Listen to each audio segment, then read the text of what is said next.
Okay, ladies and gentlemen, family members, welcome back. Of course, this is Human Face Humanity First, uplifting all souls across the board. So, ladies and gentlemen, family members, of course, today is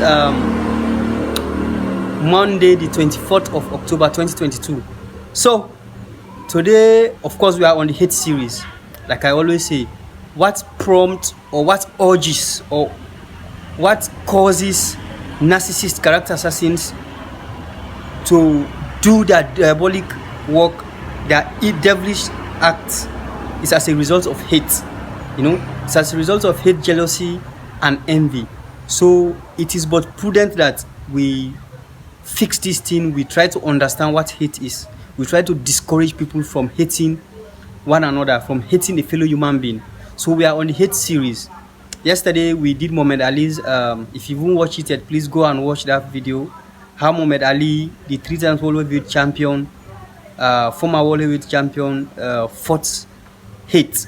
Okay, so today we are taking another prominent individual who has made mark across the world, who impacted so much, a civil rights activist.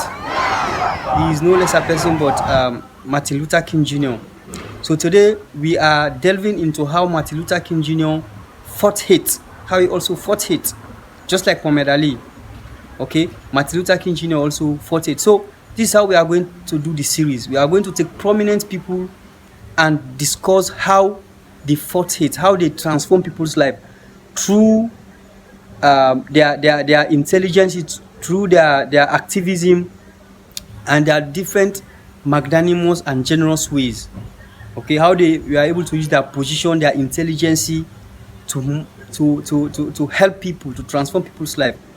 Unlike the narcissists, the character assassins, who use their intelligence, their 5 senses God have given them, to disturb and destroy others.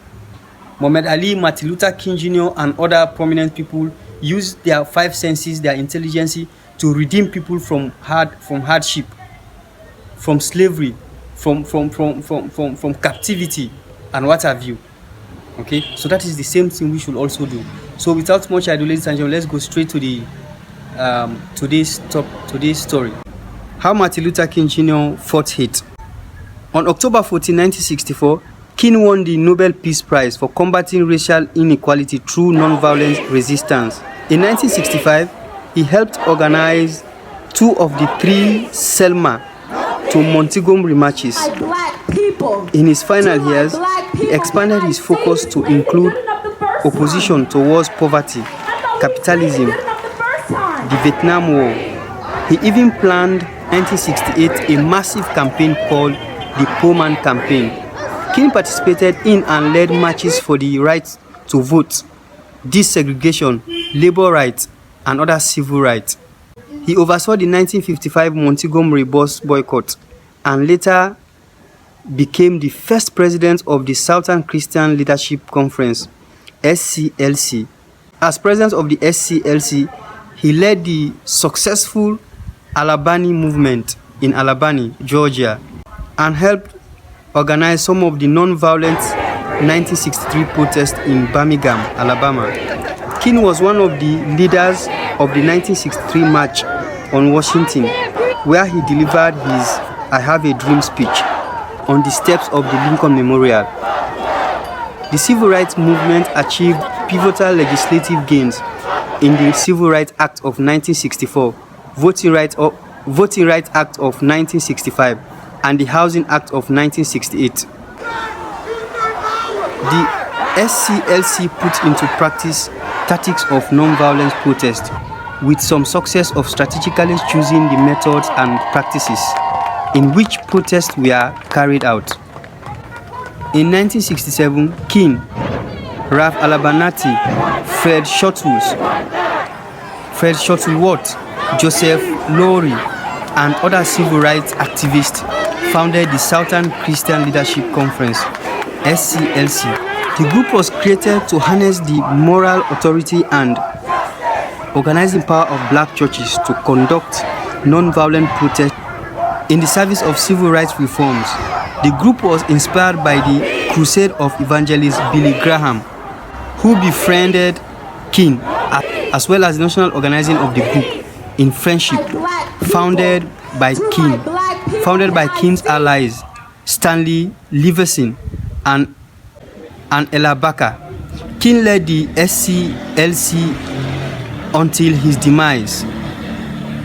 The SCLC's 1957 prayer pilgrimage for freedom was the first time King addressed a national audience. Other civil rights leaders involved in the SCLC with King included James Bevel, Allen Johnson, Curtis W. Harris, Walter E.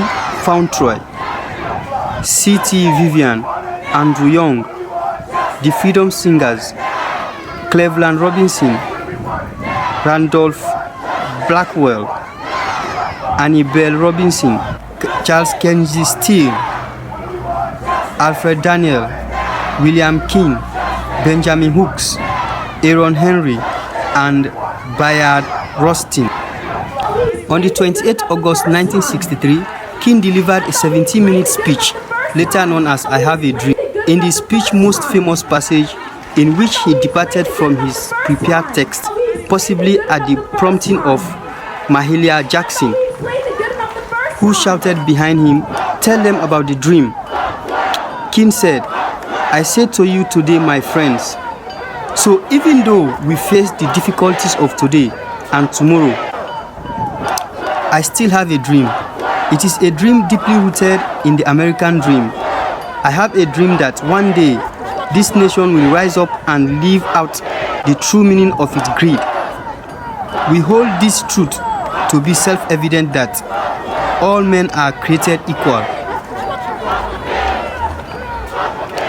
I have a dream that one day, on the red hills of Georgia, the sons of former slaves and the sons of former slave owners will be able to sit down together at the table of brotherhood. I have a dream that one day, even the state of Mississippi, a state sweltering with the heat of oppression, will be transformed into an oasis of freedom and justice. I have a dream today.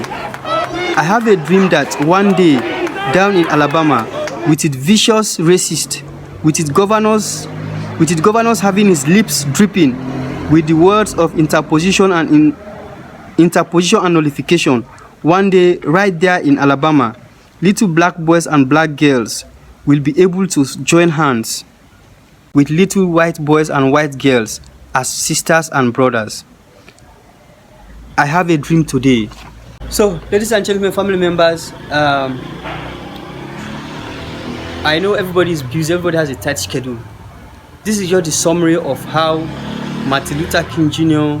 used his intelligence, his Christian idea as an evangelist, as a man of God, to help transform the lives of black people. Okay? Black people in United States, when black people were going through oppression, lots of oppression.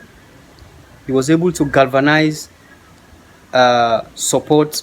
He was able to lobby. He was able to protest, non-violent protest, and all that. He used all the knowledge God gave him. He used all available avenues. He explored all available avenues to ensure that he redeemed his people from hate. Because as far as I'm concerned, racism is hate. Okay? Racism is hate. So, for the fact that racism is hate, King fought hate. Instead of saying he fought racism, he fought hate and brought his people freedom. So that is the same thing I'm challenging you also today. You watching me, you watching this video. I challenge you also to use your knowledge, your intelligence, everything, every possible opportunities you have in you to redeem your people from hate, to redeem yourself from hate, to help improve on people's life, to impact people's life. I challenge you today, okay? Just as I'm doing now, I'm using my own knowledge, my own internet, megabytes. Every day I buy megabytes. I use my gadgets to do this video, to upload, to educate people about hate, so that people stop hate. I challenge you also to do something to transform somebody's life. Do something to contribute to the betterment of the world. I challenge everybody, okay? I'll see you back. Thank you. I love you all. I respect you all. Bye.